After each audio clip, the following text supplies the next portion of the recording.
Hello everyone, welcome back to my channel, Timmy's Take on Things. So as you guys know, I'm still fairly new to this YouTube business, but I'm trying to crack on and sort of do things and put content out there, and I thought today I would talk about something that's been weighing on my mind. If I can educate one person about this subject, then that'll be good enough. So today I thought I'll talk about domestic abuse, being in an abusive relationship. This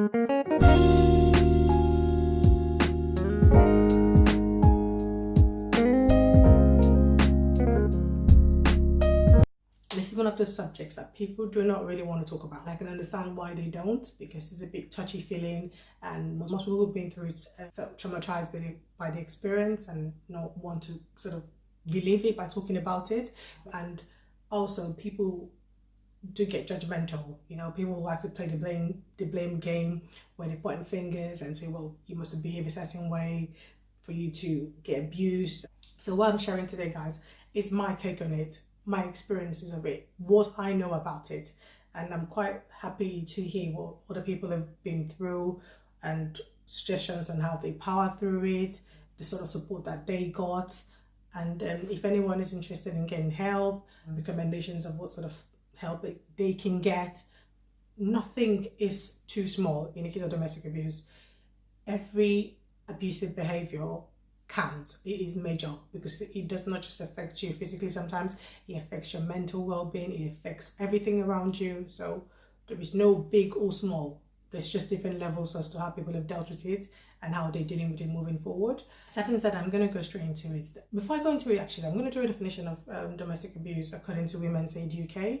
They define abuse as an incident or pattern of incidents of controlling, coercive, threatening, degrading and violent behavior, including sexual violence, in the majority of cases by a partner or ex-partner, but also by family member or carer. It is very common. In the vast majority of cases, it's experienced by women and perpetrated by men. Domestic abuse includes, but not limited to, coercive control. So a few of you would have experienced a partner or family member being excessively controlling. That is not normal, guys. It's not normal to have someone control you to an extent that is worrying. No matter how much you've come to accept it, that is not normal. And also, sometimes they apply intimidation, degradation, isolation. You know, where you feel like your partner is trying to isolate you from your family and friends. That isn't normal, guys.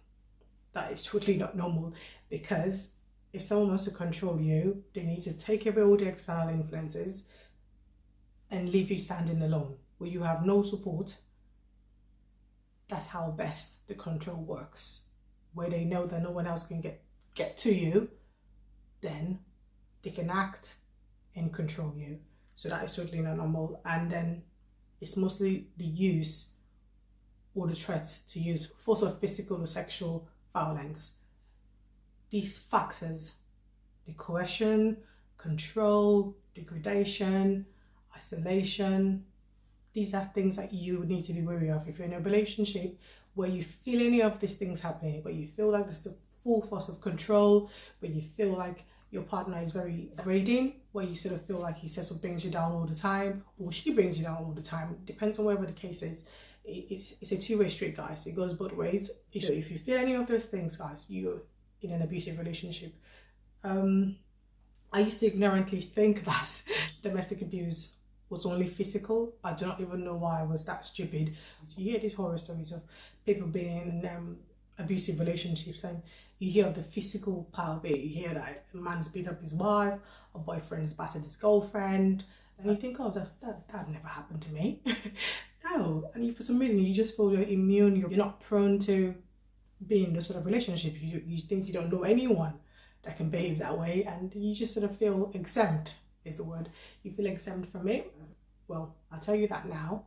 No one is exempt. You can think you're in a loving relationship, but it might be an abusive relationship. I was in that bubble why I thought it was not possible to being in an abusive relationship. And even so, when I saw the red flags, it's not been physical, he hasn't tried to hit me before, so now it's probably not abuse.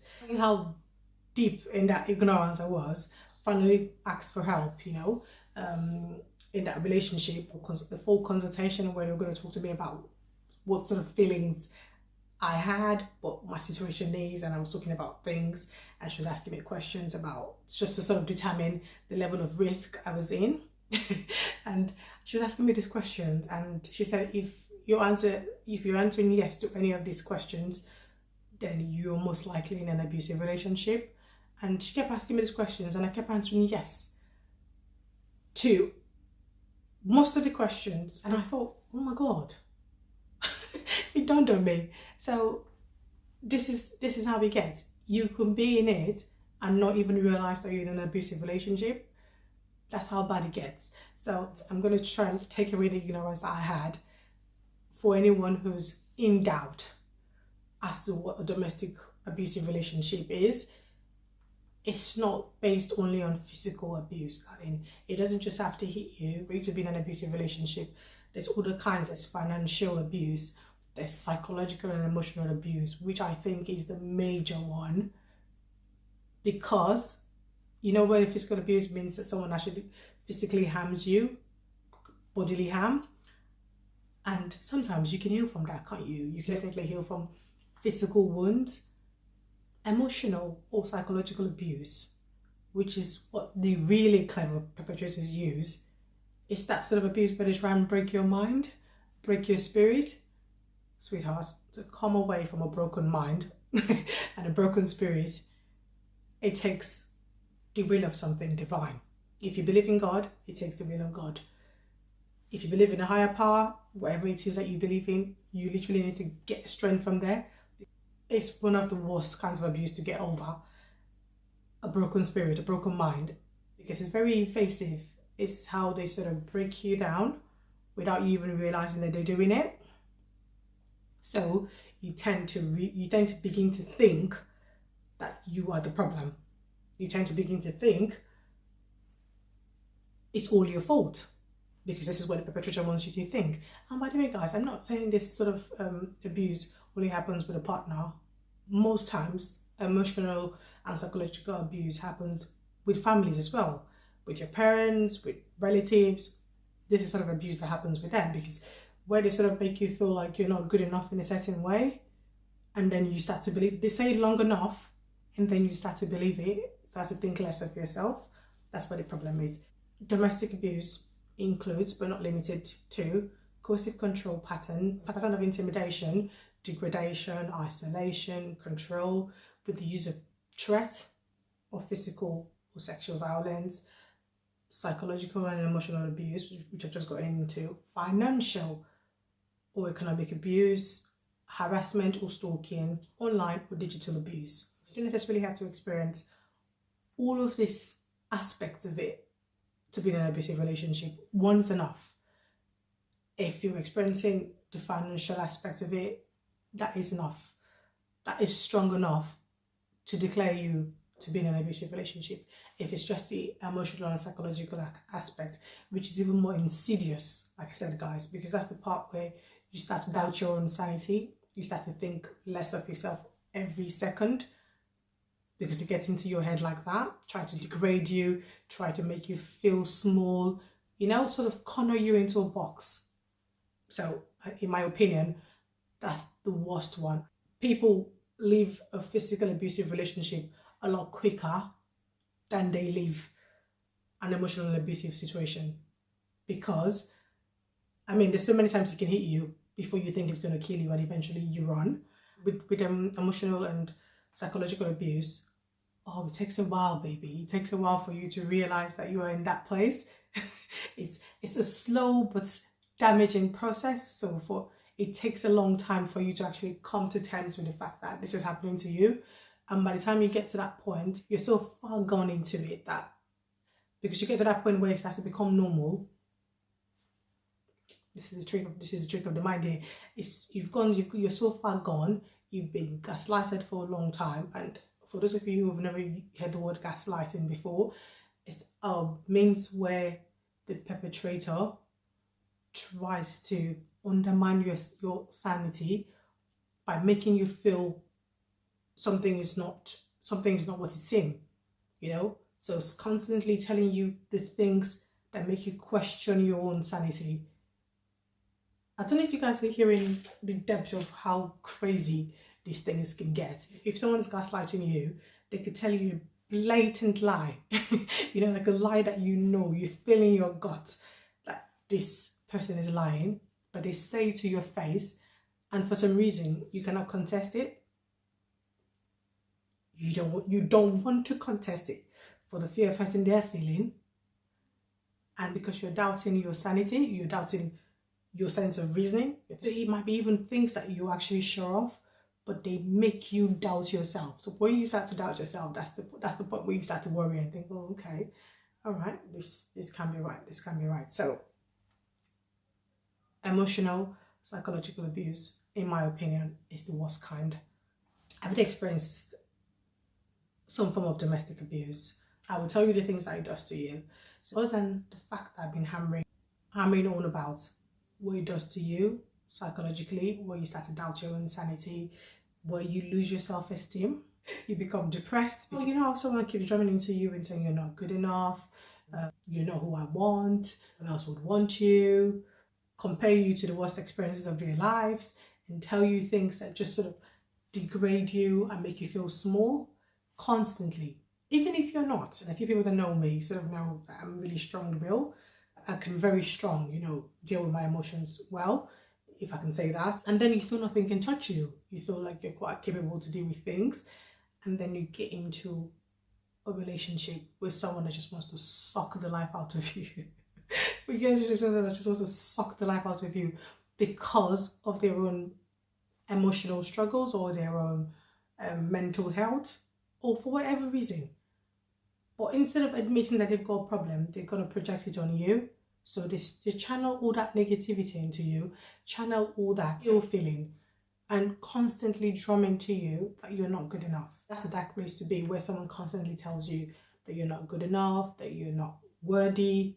Oh, it's a lot of things, guys. So whatever your case is, guys, whatever it is you're dealing with, whatever you're hearing, the reason I'm doing this video is not because I want to vent, because I've been through that. I've been through a process where I found my healing. I've gone through therapy, you know. So doing this video solely because the healing process is continuous. It doesn't all go away. I can promise you that. I can just tell you that now. If you're thinking it's going to be like a miracle switch where you can flick on and off, where you flick all the bad things that happen to you off, nah, darling, there isn't, unfortunately. You're going to have to deal with it and you're going to rise above it, you know. So I'm showing this because many people feel closed offish about this sort of subject, and like I said, I see why, because people tend to be judgmental, and even the so-called people who are supposed to be your circle, who are supposed to be like your close friends or family, might not understand it. They never do, to be honest. You cannot even be upset. For the people that did not support me when I was in an abusive relationship, I cannot say I'm upset at them. I cannot be upset at them, because it's a personal struggle, guys. You have got to be in it to see it, to feel it, to feel the intensity that it is. You know, you really cannot explain it to someone and they understand it. It's just one of those experiences that for someone to understand it, they've got to have experienced a level of it to know, and then they can relate to you. So the purpose of this video, like I say, guys, is to reach out to whoever who have been in some sort of abusive relationship and thinking they're on their own, they're too ashamed to admit what they've been through, to tell you guys that you are not alone. You did not deserve it. There's a million and one things they could have done to change that situation. If they did not want to be with you, they could have broken up with you. They could have separated from you, just let you go, take themselves out of the equation. So no one needs to feel like they're responsible for someone else's behavior. We're all capable of making sensible and conscious decisions that affect the lives of ourselves and other people. If you ever feel guilty and think there's something that you'd have done that deserved the treatment that you got, you don't.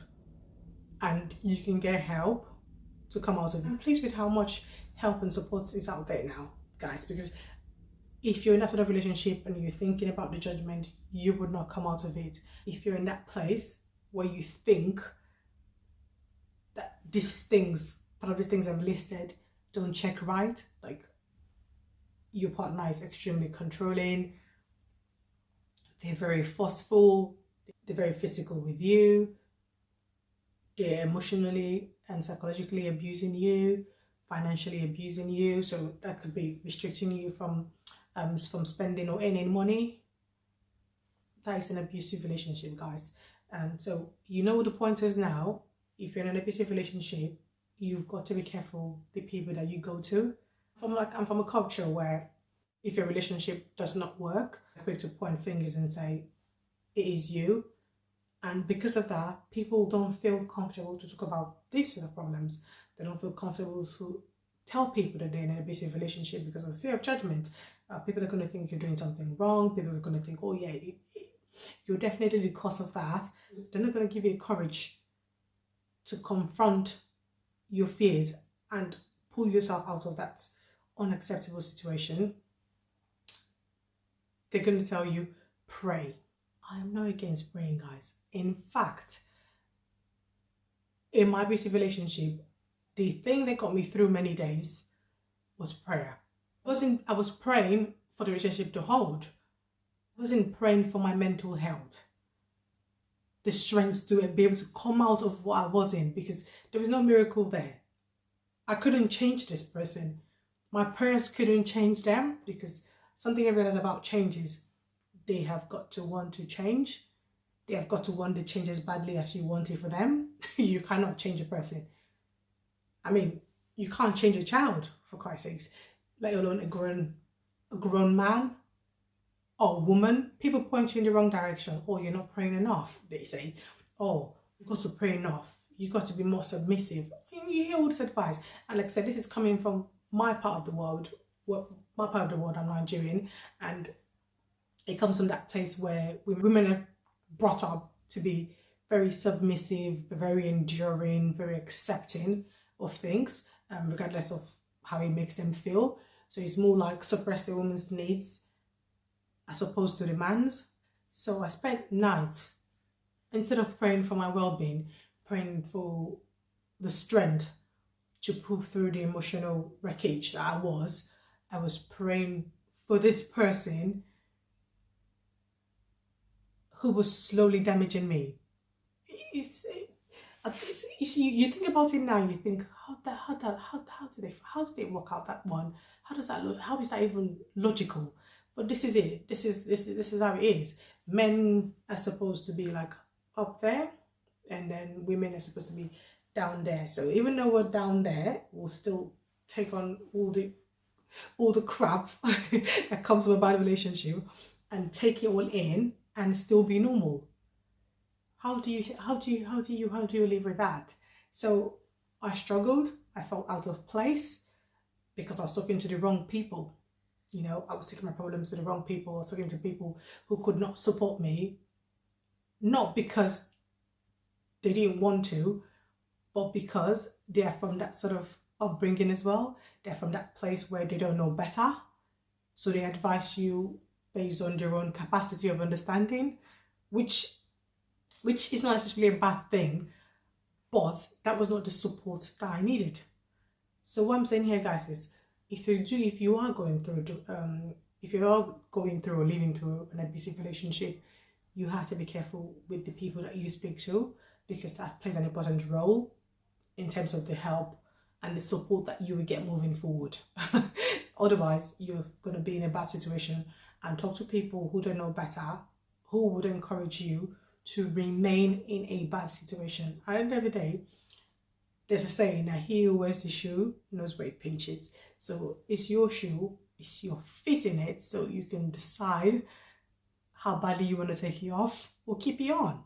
It's up to you at the end of the day. There's lots of help available now. There's things to read online. There's NGOs out there who are willing and able to help. So if you're in a bad situation and you need help, please, please, please, please, please, please, please, do not stay silent. Do not stay suffering and smiling. Please reach out to the people that can support you on this journey. And when I say support you, sometimes you might need to go through therapy, you know. And another thing I'll share with you guys is before my moving to England, I never thought much about therapy. I didn't even think it was something that worked. Just that it was quite hard to just go see and talk about your problems to someone. But I'm going to tell you guys this now, pop and plain. Therapy works wonders. It worked wonders for me. It pulled me through a really dark place, coming from an abusive relationship. And I'm just going to say now that it would only work for you if you open up to it. You've got to sort of put yourself in that place. I mean, what's the worst that can happen? If you've come out of an abusive relationship and your self-esteem is shattered, your will to live is at an all-time low, what do you stand to lose? So you've got to be open-minded and try. And I did go into it open-minded because I was at that place where I was broken enough to want to try it. And sort of, it felt like the light at the end of my tunnel. I thought I needed something to shift my thinking. I needed something to remind me of the great personality that I have and the person that I could be, or that I was, that I'd slowly lost. So I tried therapy and it worked wonders for me. I cannot tell you how it will work for the next person or how it will work for you individually, but it's something that if you get a chance to try and keep an open mind, you'll be amazed at how much of a difference it would make. Sort of find ways to get to speak to a therapist if you've got that option available, and they can help you build back your self-esteem, build back your confidence, and sort of give you tips on how to sort of keep going moving forward. And the last thing I would say, guys, is you have got to be willing to break out of that shackle. You've got to be willing to rise above that. And when I say that, I'm not saying that it's going to be a walk in the park. It is not going to be a walk in the park. There will be days when your walls will come crashing down. There will be days where you're setting triggers that will remind you of that place where you're coming from, where you feel like a shell of yourself. But you've got to remember that each day is different. We rise and we fall. So in this case, we fall and we rise. So you're going to have days where you feel down, but you've got to remember that there's light at the end of the tunnel and you're going to power through. You're going to draw strength from whatever it is that keeps you, makes you happy in the moment. And find your will to live and rise above it. If you have any comments, please leave your comments in the comment section. I'm quite happy to answer questions. There's nothing too strange to ask or too ridiculous, if you can say that. I'm here. Reach out, guys, if you need the support. If you've got a friend that needs the support, please, please, please, please, please, we can all come together and help each other out. But words of encouragement, but pointing people in the right direction. And I'm very, very happy to do this. And stick with me, and I will see you in my next video. I love you for watching.